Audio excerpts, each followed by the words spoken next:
Hi, this is Vera Cabero, and this is Google Forms and Sheets for the Amateur. This is actually video number 2 in the series.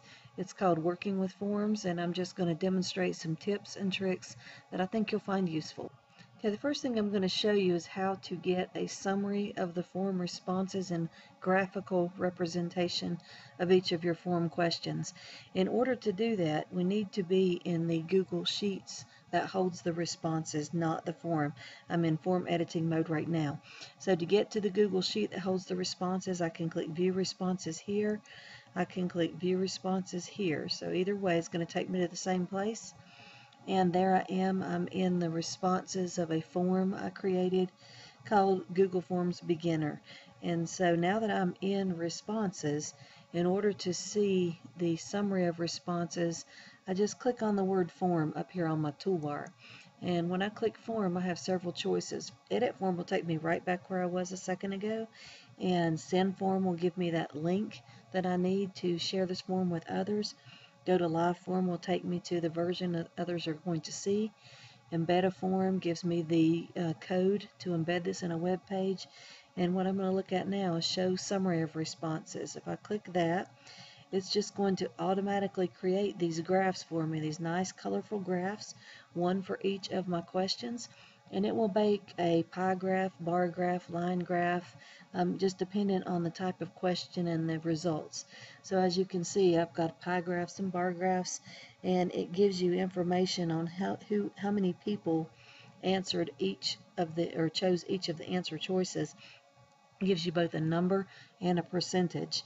And I only have four respondents to this form, so it's not all that fruitful, but if you've given this form to a lot of your students, hopefully you can imagine how useful this information could be.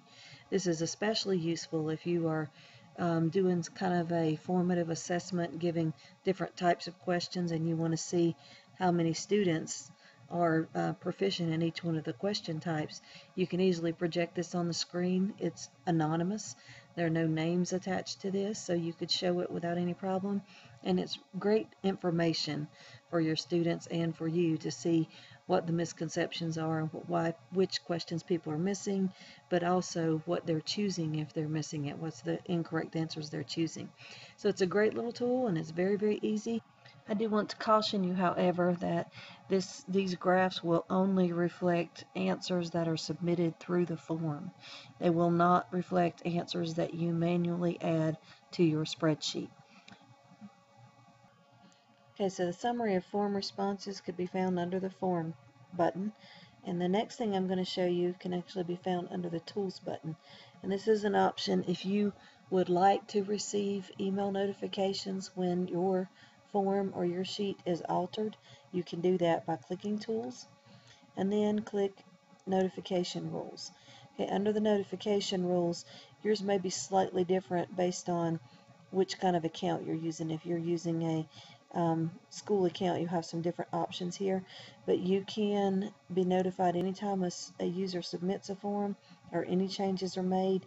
Some give more flexibility as far as changing certain cells. You can get notification, and you can also choose whether you want to be emailed a daily digest, just once a day, any changes that are made, or if you want to be emailed right away. So just so you know, that is there as an option also. If you don't want to get any emails, then you leave it unchecked if you don't want any emails. There are a few more tips and tricks I'm going to give, but to keep the videos rather short, I'm going to do them in the next video. Thank you.